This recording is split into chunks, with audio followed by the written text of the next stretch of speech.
Hello student, welcome to my channel. अभी agriculture में admission लिए हैं तो फर्स्ट ईयर के फर्स्ट सेमेस्टर में कौन कौन से सिलेबस हैं आज की इस वीडियो में हम डिस्कस करेंगे। इसमें जो है ना एग्रीकल्चर में टोटल 8 सेमेस्टर होते हैं और हर एक सेमेस्टर में अलग अलग सिलेबस होते हैं। तो ये मैं बता रही हूँ फर्स्ट ईयर के फर्स्ट सेमेस्टर का सिलेबस, और मैं इसमें अपना कुछ एक्सपीरियंस भी शेयर करूँगी जो मैंने अपने टाइम में गलती की है, और आप ऐसा गलती बिल्कुल मत करना। स्टार्ट करती हूँ। इसमें बेसिकली 2 चीज़ ध्यान देना है। इसमें जो होता है कोर्स कोड हर एक यूनिवर्सिटी का अलग अलग होता है। मैं अपने यूनिवर्सिटी का बताऊं तो मेरे यूनिवर्सिटी का कुछ और होगा, और आप जो भी यूनिवर्सिटी में अभी एडमिशन लेंगे वो कुछ और रहेगा, लेकिन ना जो सब्जेक्ट का नाम है ना वो सेम रहेगा। ठीक है, जैसे कि अभी मैं बोलूँ फंडामेंटल ऑफ हॉर्टिकल्चर, वो हर जगह वही होगा, फंडामेंटल ऑफ हॉर्टिकल्चर, बस उसका कोर्स कोड अलग होगा, उसका टाइटल जो होगा सब सेम रहेगा। पहला है।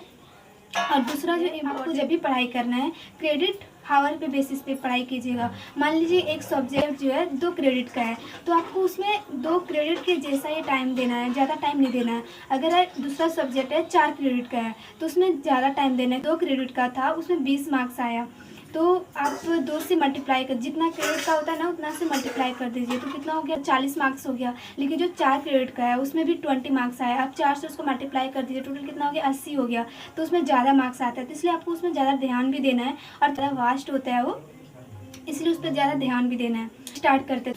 फर्स्ट है फंडामेंटल ऑफ हॉर्टिकल्चर। ये इसका जो कोर्स कोड है AHT 101, और इसमें जो पढ़ना पड़ता है बेसिक, जब भी फंडामेंटल आता है मतलब बेसिक चीज़ पढ़ना होता है, ज़्यादा मतलब उसमें डीप नहीं पढ़ना होता है। जैसे मैं हॉर्टिकल्चर का बोलूँ तो गार्डन के बारे में पढ़ना है, उसमें फर्टिलाइजर के डोज के बारे में पढ़ना है, फिर उसमें फ्रूट्स के नाम पढ़ना है, फ्रूट्स के टाइप पढ़ना है, कौन कौन से फ्रूट्स होते हैं, सीजन पढ़ना है, ये सब पढ़ना है। ठीक है।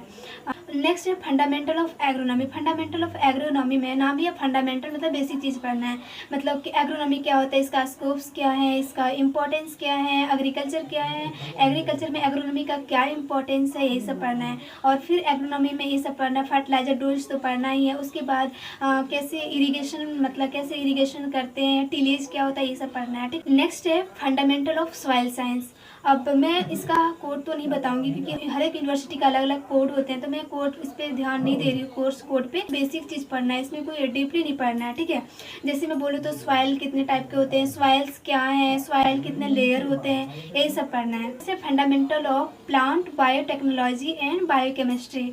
अगर आप बायो के स्टूडेंट हैं तो आपके लिए ये जो सब्जेक्ट है बहुत ईजी रहेगा, कोई टफ नहीं रहेगा। जेनेटिक्स में इंटरेस्ट है, जैसे कि मेंडल्स के क्या लॉ हैं, मेंडल्स ने मतलब कौन कौन से कैरेक्टर को लिए थे, कैसे क्रॉस कराए थे, लिंकेज क्या है, यही सब आएगा। ठीक है। डोमिनेंस वगैरह सब जो है ना यही सब पढ़ना पड़ेगा। और दूसरा इसमें मैकेनिज्म आएगा, एंजाइम का मैकेनिज्म आएगा, और कुछ प्लांट का पोर्शन रहेगा इसमें। ठीक है। तो ये बहुत ईजी रहेगा बायो के स्टूडेंट के लिए। Comprehension and communication skills of English. जैसे इसमें ऐसे स्टूडेंट का हेल्प आएगा जो CBSE बोर्ड से थे, क्योंकि उसका इंग्लिश अच्छे होते हैं, वो अच्छे से लिख लेते हैं। और जो हिंदी मीडियम के स्टूडेंट है उसके लिए थोड़ा टफ होता है। मुझे तो बहुत ज़्यादा टफ लग रहा था, और मेरे लिए बहुत ज़्यादा टफ भी था। और इसमें अगर मैं बोलूँ ग्रामर में आपको ये सब पढ़ना, प्रीपोजिशन, वर्ब्स वगैरह हो गया, एक्टिव एंड पैसिव वॉइस वगैरह जो है ये सब पढ़ना है। ठीक है। बहुत ईजी रहेगा। अगर आप 10th 12th में अच्छे से पढ़े हैं तो आपके लिए बहुत ईजी रहेगा। और उसके बाद मान लीजिए आपको लिखने दे देंगे, आपके अपने कॉलेज के बारे में लिखिए, आपके क्या गोल्स हैं, आप अपने लाइफ में क्या करने चाहते हैं उसके बारे में लिखिए, तो आपको आपके ये सब लिख सकते हैं। लेकिन हिंदी मीडियम के स्टूडेंट के लिए थोड़ा सा टफ होगा, तो आप ज़्यादा ध्यान दीजिएगा इंग्लिश पे। ठीक है। इंट्रोडक्टरी टू फॉरेस्ट्री, मतलब फॉरेस्ट के बारे में इसमें पढ़ना है, ज़्यादा डीप नहीं, बस ऊपर ऊपर से पढ़ना है।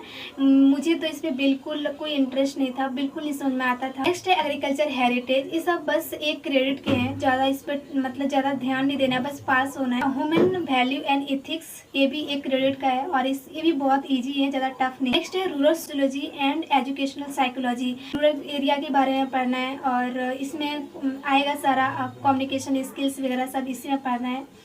नेक्स्ट है मेरा fundamental mathematics and introductory biology.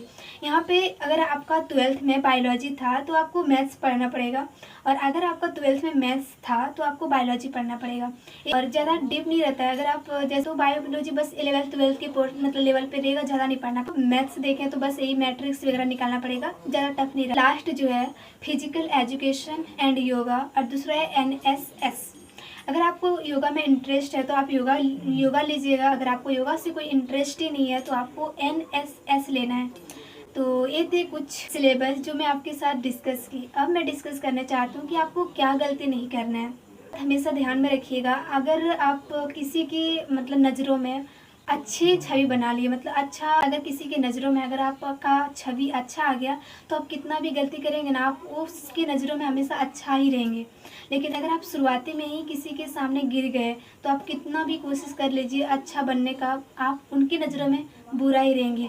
ये चीज़ हमेशा ध्यान दीजिएगा। हो सकता है ये आपके बैचमेट्स के साथ हो सकता है ये आपके टीचर्स के साथ हो। हमें भी आपको टीचर की नज़रों में नहीं आना है, अपना पढ़ाई पे ज़्यादा ध्यान देना है। और अगर आप एक बार टीचर की नज़रों में आ गए ना, तो एक ही टीचर मतलब बहुत सारे सेमेस्टर में पढ़ाते हैं, तो हर सेमेस्टर में आपको हो सकता है फेल कर दे या फिर कम मार्क्स दे दे। इसलिए कभी कभी ना बैचमेट से ही मतलब बहुत ज़्यादा ये हो जाता है। तो हमेशा कोशिश करिए कि अच्छा बॉन्डिंग रहे, क्योंकि मैंने इस चीज़ को बहुत ज़्यादा फेस किया है, इसलिए मैंने आपके साथ ये शेयर किया है। चीज़ आपको ये ध्यान देना है कि जैसे कि हम लोग स्टार्टिंग में जाते हैं तो पढ़ाई से कोई नाता ही नहीं रहता है। अब क्लास स्टार्ट होता है, आपका जो भी पढ़ाई होता है आप हमेशा कोशिश करिए कि उसको नोट्स बना लीजिए, क्योंकि अगर आप नोट्स बना लेते हैं ना तो एग्जाम के टाइम में बहुत ईजी हो जाता है। आपको कहीं ढूंढना नहीं पड़ता है कि कहाँ से पढ़ना, वो आपका कॉपी में रहता है और आपका हाथ का बना हुआ नोट्स बहुत ज़्यादा हेल्प मिलेगा।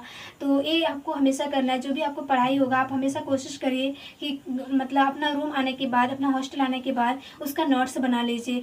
आपको टाइम लगेगा लेकिन ऐसे फालतू में नहीं जाएगा, आपका बहुत ज़्यादा हेल्प करेगा। इसलिए हमेशा कोशिश करिएगा कि जो भी आपको क्लास में पढ़ाई हो और जो मेजर सब्जेक्ट्स हैं, जैसे मैं बोलूँ तो एग्रोनॉमी हो गया, हॉर्टिकल्चर हो गया, जेनेटिक्स वाला पोर्शन हो गया, फिर रूरल सोशियोलॉजी वाला हो गया, मैथमेटिक्स वाला हो गया, ये सब चीज़ें आपको नोट्स बना लेना है।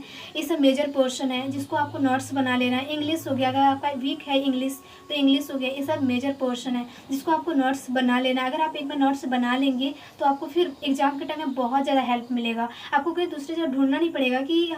तो ये था, आपको कैसा लगा मेरा वीडियो? अगर अच्छा लगा तो प्लीज़ मेरा वीडियो को लाइक कर देना। अगर आप नए हैं तो मेरे चैनल को सब्सक्राइब कर दीजिएगा। तो इस वीडियो में इतना ही, फिर मिलते हैं नेक्स्ट वीडियो में। अगर आपके मन में अभी भी कुछ डाउट रह गया हो तो आप कमेंट सेक्शन में पूछ सकते हैं। तो बाय।